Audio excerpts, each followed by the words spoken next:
السلام عليكم. النهاردة هنعمل ألذ وأحلى محشي. ما أعتقدش إن في حد في الحياة ما بيحبش محشي الكرنب، ولو في حد ما بيحبهوش يبقى في عنده أكيد مشكلة. هنعمله بطعم رهيب وهقول لكم على شوية نصايح تخلي المحشي ألذ وأحلى.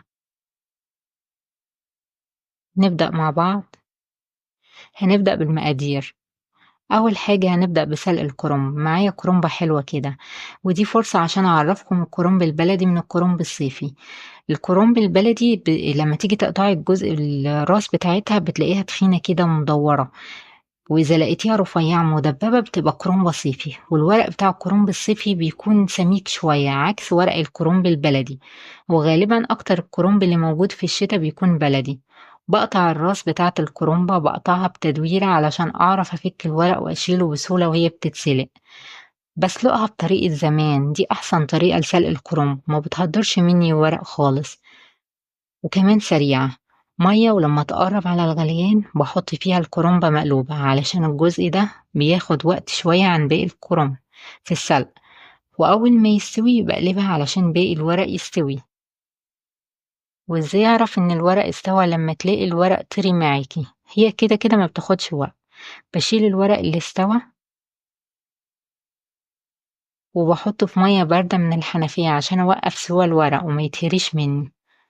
بستخدم المقص ومعدات معايا عشان تسهل عليا، عشان أعرف أشيل الورق وهو بيتسلق.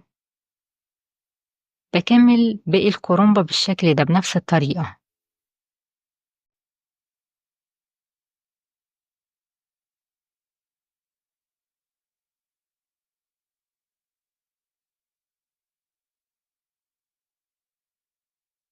أجي لتقطيع الورق، بمسك الورقة وأطبقها على نفسها، وأمسك الجزء ده وبقصه بالمقص وبلفها على نفسها وأطبقها كده، وحسب الحجم اللي أنا عايزاه بروح مقصها. بس بقطعها بالسكينة. عشان بستخدم المقص كتير أنا بحب المقص أكتر. بمسك الورقة وأقص الجزء ده وأطبقها على نفسها لفة والتانية، وأروح قصة بقى. أنا بحب أستخدم المقص كتير، دي أسهل حاجة. آجي للورق الصغير بمسكه من الآخر كده وأشده ويتقسم نصين، وأجي عند الجزء التخين ده أمسكه من ورا كده وأشده بيتقسم نصين، وأجي عند الجزء ده وأروح شداه كده بيتشد معايا بسهولة. هي الورقة بتبقى لفة صباع واحدة. نيجي للخلطة. طاسة على النار، ولما تسخن بضيف عليها معلقتين زيت وانزل عليها ببصلة متقطعة مكعبات، ولما تتحمر بضيف عليها عصير الطماطم. وازاي اعرف كمية الطماطم اللي انا هستخدمها؟ بتبقى ضعف كمية الرز مرة ونص. يعني اذا كنتي هتستخدمي كيلو رز هيبقى هتستخدمي كيلو ونص طماطم، وممكن تزودي كمان معلقتين صلصة. بسيب الطماطم تتسبك وفي نفس الوقت بقطع الخضار. معايا شبت وبقدونس وكزبرة خضراء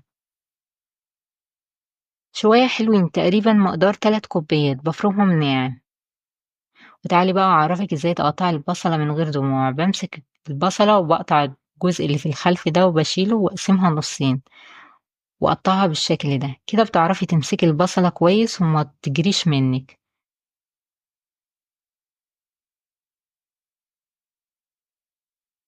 والجزء اللي بيفضل ده مش عايزينه. ولما الصلصة اتسبكت بضيف عليها البهارات: ملح حسب الذوق، وفلفل اسود وكزبرة وكمون وشطة ومعلقة توم مفروم، بس ما بزودش حاجة تانية. وبعد ما غسلت الرز وصفيته كويس بضيف عليه البصل والخضار، وأضيف عليه الصلصة ونص كوباية زيت، وأقلبهم مع بعض. نيجي للحشي. بمسك الورق وبحط فيه كمية من الرز ولفة والتانية، واروح قطعه واحطه واقرصه في الحلة. بعد ما اديت الحلة مسحة زيت بحط كمية من الرز، واخلي بالي ان الرز لسه حجمه هيزيد وهيتضاعف، مملاش الورق على الاخر. احط كمية رز لفة والتانية واقطع. احط كمية رز لفة والتانية واقطع، سهلة جدا وما بتاخدش وقت، ولا هي ولا السلق. دي طريقة زمان، على فكرة الناس بتوع زمان كانت دماغهم شغالة، لفة والتانية وكده خلاص. نيجي بقى لقلب الكرنبة، يعتبر ده صابع محشي، بالفها لحد الآخر وبس كده، وكده خلصنا المحشي. شكله عسولة قوي.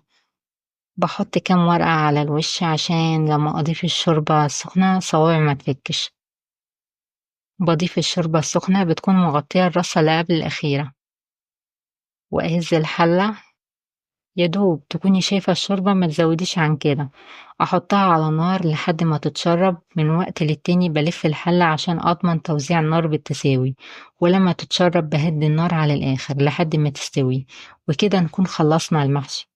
شكله خطير وطعمه حاجة تانية خالص.